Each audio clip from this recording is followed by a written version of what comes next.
miềnផលិតផលល្អហើយ brand ល្បីៗសរុបទៅជាង100មុខ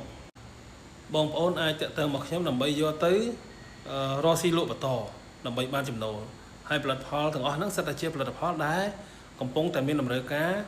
នៅលើទីផ្សារបច្ចុប្បន្នអញ្ចឹងណាសំខាន់បងប្អូនអត់ចាំបាច់ចំណាយដើមទុនមុនទេណាបានន័យថា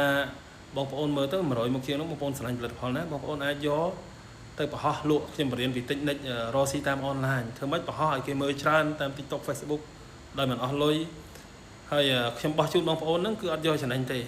និយាយស្មោះត្រង់បោះជូនបងប្អូនគឺតម្លៃដែលយើងនាំចូលពីក្រៅប្រទេសឬតម្លៃបោះដុំតែម្ដងគ្រាន់តែយើងសុំអេត$1ទេផលិតផល1ទៅ$2អស់ហើយ$1 $2ខ្ញុំអេតធ្វើអីគឺខ្ញុំអេតដើម្បីយកលុយហ្នឹងទៅជួយបងប្អូនកងទ័ពដែលគាត់បានស្លាប់បានពិការឬរបួសពីព្រោះតែគាត់លះបង់ជីវិតដើម្បីការពារទឹកដីកម្ពុជាហើយក៏ដើម្បីការពារយើងជាខ្មែរទាំងអស់គ្នាទូទាំងប្រទេសដែរដូច្នេះខ្ញុំគិតថាយើងត្រូវតែសងគុណគាត់វិញត្រូវតែជួយឲ្យគាត់គ្រួសារគាត់រួចពីការលំបាក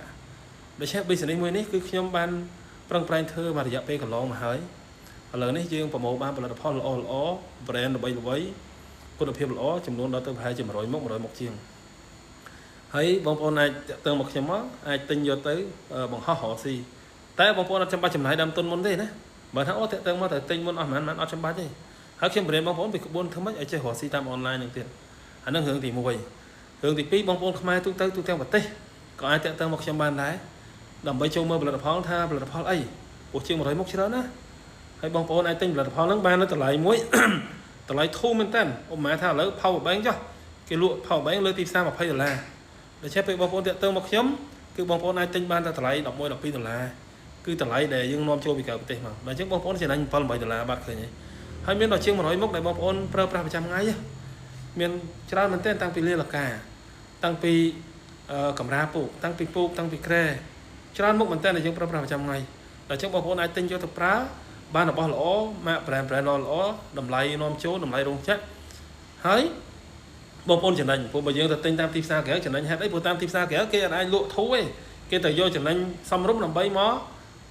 រ៉ាប់រងការជួលផ្ទះ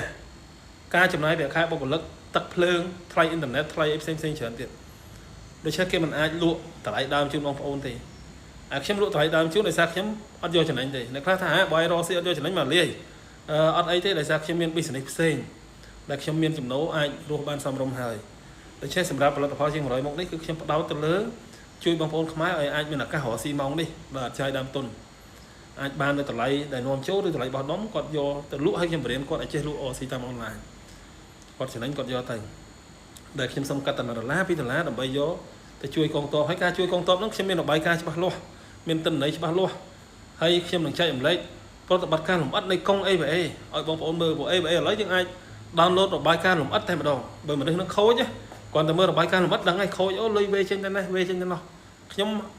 ហែករបាយការណ៍លម្អិតហ្នឹងឲ្យបងប្អូនមើលទូទាំងប្រទេសដល់អញ្ចឹងលុយហ្នឹងអត់មានបាត់មួយរៀលទេហើយបងប្អូនខ្មែរផ្សេងទូទាំងប្រទេសអាចងាកមកមើលថាតើខ្ញុំមានលក់ផលិតផលខ្លះបងប្អូនជួយទិញទៅព្រោះពេលដែលទិញបងប្អូនអ្នកចំណេញទេណាបងប្អូនចំណេញទេដោយសារបងប្អូននៅទិញនៅក្រៅតម្លៃខ្ពស់ដោយសារអ្នកនៅក្រៅទូទៅតាមទីផ្សារបច្ចុប្បន្នគេយកចំណេញច្រើនដើម្បីទប់ការចំណាយថ្លៃជួលផ្ទះទឹកភ្លើងប្រាក់ខែបុគ្គលិកឲ្យគេចំណេញផ្ទាល់ខ្លួនហើយខ្ញុំអត់យកចំណេញទៅទេហ្មងខ្ញុំលក់តម្លៃដើមគាត់ខ្ញុំសុំអេត$1 $2ទេឧទាហរណ៍លាលកាហ្នឹងម៉ាកល្បីគេលក់$100ចុះខ្ញុំអាចលក់ឲ្យបងប្អូនស្រួលតែ$60 $70ថ្លៃដើមខ្ញុំអត់យកចំណេញផងដូច្នេះបងប្អូនចាប់អារម្មណ៍សូមបងប្អូន comment yes ឬ OK មកខ្ញុំនឹង